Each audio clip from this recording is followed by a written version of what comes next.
नमस्कार साथियों, इस 26 जनवरी 2022 को देश 73वां गणतंत्र दिवस मनाने जा रहा है। यह एक राष्ट्रीय पर्व है। यूँ तो देश को आज़ादी 15 अगस्त सन 1947 को ही मिल चुकी थी, लेकिन भारत सरकार अधिनियम 1935 पूर्ण तरीके से अस्तित्व में 26 जनवरी 1950 को आया। इसीलिए हम 26 जनवरी 1950 की तारीख 26 जनवरी को ही गणतंत्र दिवस के रूप में मनाते हैं। और 3 राष्ट्रीय अवकाशों में से स्वतंत्रता दिवस, गांधी जयंती और गणतंत्र दिवस, ये 3 राष्ट्रीय अवकाशों में से एक अवकाश है। 26 जनवरी की पूर्व संध्या को राष्ट्रपति के द्वारा राष्ट्र को के नाम संबोधन किया जाता है और दिल्ली के लाल किले पर राष्ट्रपति महोदय द्वारा ध्वज फहराया जाता है। 26 जनवरी के दिन बहुत सारे रंगारंग कार्यक्रम होते हैं दिल्ली में, देश की राजधानी में, और तमाम अस्त्र शस्त्र को भी दर्शाया जाता है। 26 जनवरी के दिन राष्ट्रपति जी की बड़ी सवारी बड़ी धूमधाम से निकलती है।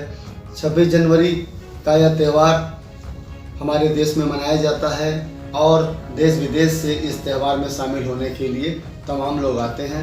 एक बार फिर से सभी जनपद वासियों को 26 जनवरी की इस 73वें गणतंत्र दिवस पर बहुत ढेर सारी शुभकामनाएं और मेरा प्रणाम। मैं इनायतुल्लाह खान उर्फ किंग भाई समाज सेवक 2022 विधानसभा चुनाव मुगलसराय विधानसभा 380 से निर्दलीय प्रत्याशी। चुनाव सामने है।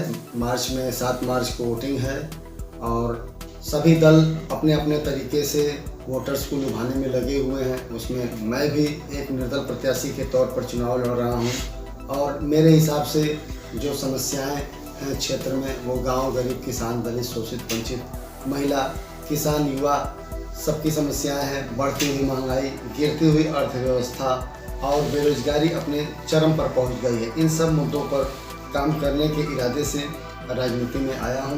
2014 से समाज सेवा से जुड़ा हुआ हूं। लगभग विगत 8 वर्षों से समाज सेवा में लगा हुआ हूं और अब चाहता हूं कि जनता का, मुगलसराय विधानसभा क्षेत्र की जनता का आशीर्वाद मिले ताकि मैं और भी अच्छा उनके लिए कुछ कर सकूं।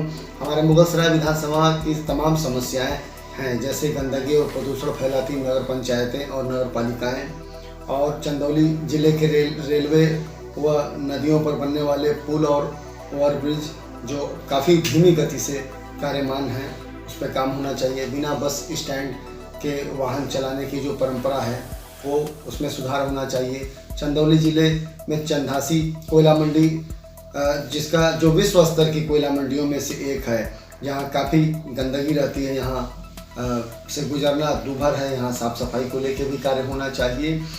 और चंदौली वासियों को यहाँ पर रोजगार न होने की वजह से अपना जनपद छोड़ के अन्य ज़िलों में काम करने के लिए जाना पड़ता है। यहाँ पर रोजगार से लेके स्वरोजगार पैदा करने की आवश्यकता है। और चंदौली के पॉलिटेक्निक कॉलेज की जो बिल्डिंग है वो काफ़ी खस्ता हाल है, उसकी भी स्थिति सही होनी चाहिए। और रेलवे ओवरब्रिज बन रहा है, लेकिन कैली रोड से लेके कैली रोड तक और मुगलसराय से लेके कैली रोड और सारी स्थिति खराब है। सकलडीहा वाले रोड की सड़क में बड़े बड़े गड्ढे बने हुए हैं और भी तमाम समस्याएं हैं, जिसके लिए प्रयास किया जाएगा। अगर क्षेत्र की जनता मुझे आशीर्वाद देती है तो मैं उन सारी समस्याओं के लिए कार्य करूंगा। एक बार पुनः मेरा नमस्कार। किंग भाई समाज सेवक और इनायतुल्लाह खान, विधानसभा मुगलसराय 380 निर्दल प्रत्याशी।